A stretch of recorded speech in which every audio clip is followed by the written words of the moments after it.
Hey, what's going on, everybody? Welcome back to the channel. Today, I'm just relaxing out here on the porch. Man, it feels pretty good because we're pretty much moved into the house now. It still has a lot of trim work done that needs to be done, and but at least we actually spent the night for the first time in the house, so that was really exciting. And we've got a baby on the way tomorrow. It is insane. We've got our first child, Riley Elizabeth, coming tomorrow, and we're really excited for that. But I'm just kind of enjoying this time on the porch, having a cup of coffee. But I was just thinking about Toledo, the upcoming event at Toledo Bend, and thinking about my strategies over the years. And one of the things that a lot of people differ on is whether or not to set the hook on fish during practice. Now, everybody's got an opinion on this, and so I'm just going to go ahead and give you my 2 cents too. I think that I have a slightly different approach than a lot of people, and I know that for a fact because some of my best friends on tour, well, some of them I don't fish with anymore now that I'm fishing the Opens. Matt Steffen is one of my best friends on the circuit when we were fishing together on the MLF Pro circuit. And he always used to rib me about setting the hook on fish because I'd tell him, what I caught that day. And mind you, I don't set the hook on every single bite that I get. Absolutely not. But, I do set the hook on some fish during practice. And a lot of times I end up setting the hook on a big fish occasionally. And he gives me a hard time about it. But personally, I think that my strategy is really important for making decisions during a tournament. So I'm going to kind of break down my opinion and how I strategize with, whether or not to set the hook during practice. So let's start off by saying that what I'm about to say is generally under fair circumstances. So the average, tournament practice. So the lake is fishing average to good. And I know that there's, plenty of fish to be caught. Okay. So my strategy is what I like to do is I do like to set the hook on 2 fish in an area generally. So if I'm moving into a new area or fishing a new technique that's targeting a completely different class of fish, like if I go from fishing shallow to deep, I'm going to set the hook on 2 fish generally. Now, this of course changes from situation to situation, but generally I'm trying to figure out number one, what size of fish are in an area and what and about how many fish are in an area. So if I get 2 bites fairly quickly, say within the first 10 or 15 minutes of being in an area, I'll set the hook on those 2 fish. And a lot of people disagree because they think that will hurt them in a tournament. And yes, there is a chance that will hurt you in a tournament situation. But my theory is if I'm fishing an area where setting the hook on 2 fish hurts my chances during the tournament, I don't want to be in that area to begin with because I want to be in areas that have a lot of fish and they have the right size fish and also the fish that look the right way. And I'll kind of explain that. So say I'm fishing in an area that maybe it's a backwater, spawning bay or something like that. A lot of times you have 2 different classes of fish. You've got the resident fish that live in there all the time, and they just that is their place, that is their location, and generally speaking, there's not as many fish in there. They're kind of variable as far as the size goes. So you may catch an 8-pounder or you may catch a dink. There doesn't seem to be a consistency in size. However, there's also another class of fish that is from another part of the lake, main river, whatever it may be, and it's a school moving up into an area. and those generally will be a little bit lighter colored from deeper water. They're going to have a more consistent size. A lot of times they school by size, and like if you catch 2 3-pounders, there's a good chance that there's a bunch of other 3-pounders there. And if I was to just shake those fish off, I'd never be able to see what they look like. Okay, and so I found a lot of really good areas because I set the hook on fish. Because just because you're getting bites doesn't mean that you're in the right type of area to get the type of bites that you need for a 5-fish limit. Finding those schooling fish that just moved into an area is a really, really big key versus the resident fish. I'm not saying resident fish aren't a good part of a tournament strategy or a big tournament bag.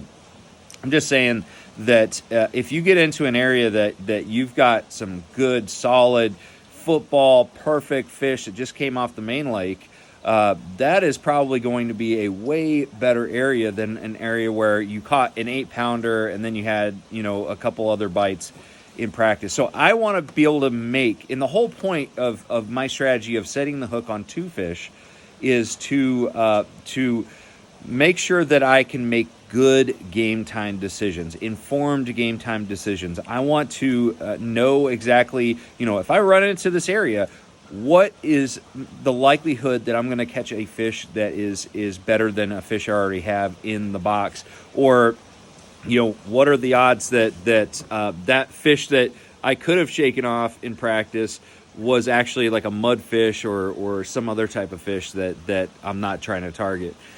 So I want to know exactly what I'm dealing with in the moment. And a lot of times, as tournament practice gets closer and closer to the tournament, I will shake fish off more and more, okay? Because, in the Opens, we got 5 days of practice. So the first couple days of practice, I'm gonna set the hook on a couple fish in an area, or doing a specific thing. And but as we get closer and closer to the tournament, that's less time for those fish to kind of relax. Because if I catch a fish the first day of a 5-day practice period, they'll probably bite during the tournament. I would wager there's a higher probability that they will bite if I put a bait in front of them. But I can't say the same for one that you caught the day before the tournament or something like that. So I may stop. I may reduce the amount of fish that I set the hook on as the tournament goes, and I already have an idea, by then, like, okay, I've seen this situation, I've already got bit in this situation, and they were good bites. I don't need to set the hook on these fish because I know with some certainty that they're quality or whatever. All right, so the situations where I don't like to set the hook on 2 fish in an area or 2 fish doing a certain thing is, if I'm going into an area and I'm really working the spot and it's, I'm in there for like 30 or 40 minutes, I might not set the hook on all those fish, because it's taking too long anyways, and there just doesn't seem to be that large of a population. And I'm probably going to write off that area anyways. So, and then there's another situation where if you're fishing a lake when it is really, really tough, like, a low teen or 12-pound bag is going to do a lot in that tournament. Just getting bites is at a premium. I'm not going to set the hook on fish in practice. If it is a really tough bite and catching a limit is going to be difficult, I don't want to put, take anything away from any of the areas that I've got, because I know that just getting a bite is going to be really important. So I will shake fish off in those scenarios quite often. And but those kind of tournaments are rare. Usually they're fall tournaments like September or October, something like that. Usually, springtime, summer, early summertime tournaments. There's plenty of fish to go around, and if you get in the right area that you need to fish a tournament in, catching 2 fish is not going to do anything to your opportunities in that area, in my opinion. Now, it always sucks when you set the hook on a big fish. Sam Rayburn last year, I caught like a 10 1/4, 10 1/2 or something like that. And that was kind of a bummer. but it was also in an area that I had fished for like an hour and didn't get another bite. So it really wasn't an area that I felt confident in to begin with. So what else could I say about, set the hook on fish? Another thing that I will often do is, say I'm going down to Florida or an area, I go into an area that on a lake that just, my gut is just screaming at me like, this is the deal. Like, this is you're going to get bit. If I get bit very quickly after my gut is already telling me, hey, this is the deal, I'm not going to set the hook on another fish in there. I'm just going to trust my gut and just assume that what the universe is telling me about this spot and what my instincts are telling me, that is going to be a strong area for the tournament. So if I get one bite, I'm out of there. And so if my instincts are screaming at me, and then I get one confirmation bite, I might not even set the hook on that first fish.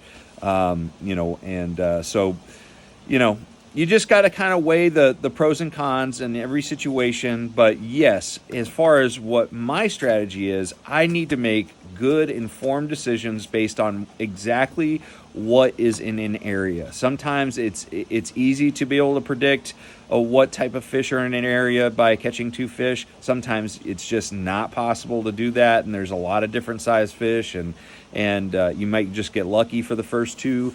But I've had a lot of situations where, because I set the hook on fish in practice, I had an understanding of what was in that area and what I can expect. And then in the tournament, I went there when I needed that size fish or those type of fish, or that frequency of bites, and did well in a tournament. But anyways, guys, those are just some of my thoughts.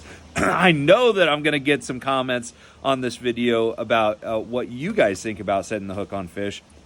It's kind of a hot button topic. A lot of people have different opinions on it, and I definitely want to hear what you have to say about this topic. But anyways, guys, thank you so much for watching. Wish us luck with the birth of our first child coming up tomorrow. And yeah, the world is going to be turned upside down in all the best ways. Thank you for watching. I'll see you out on the water.